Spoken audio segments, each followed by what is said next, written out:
Hello, welcome to The Update. I'm Maham Kashani. The International Criminal Court has issued an arrest warrant for Russia's president for alleged war crimes. Vladimir Putin has been accused of abducting children from occupied areas of Ukraine and bringing them to Russia since the invasion began. Court President Pyotr Hofmansky says it's now up to the international community to enforce the ruling. The judges have reviewed the information and evidence submitted by the prosecutor and determined that there are credible allegations against these persons for the alleged crimes. China's president will visit Moscow next week to hold talks with his Russian counterpart. The US is encouraging Xi Jinping to reach out to Ukraine's president to get his country's perspective on the war and avoid any one-sided proposals.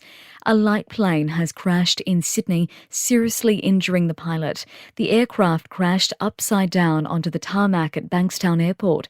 Paramedics freed the Queensland man before taking him to hospital, where he remains in a critical condition.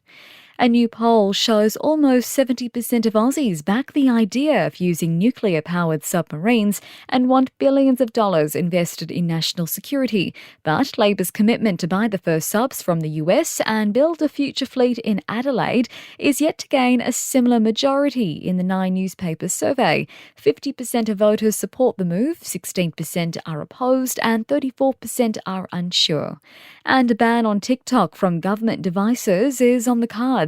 Nine newspapers report the federal government will bar the popular video app on its devices after a review of security risks linked to social media is completed later in the year. New Zealand, the US and UK have already implemented the measure. In sport, in the NRL, the Sydney Roosters are relishing last night's 22-18 win over arch rivals South Sydney.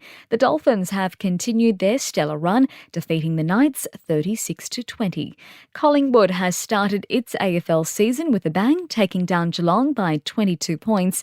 And in cricket, India has beaten Australia by 5 wickets in their first of 3 ODIs in Mumbai.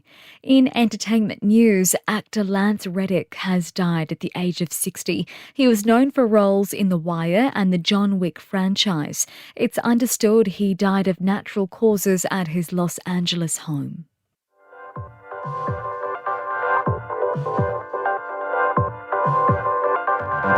And that's the latest from the Nova podcast news team, but we'll see you tomorrow morning for another episode of The Update.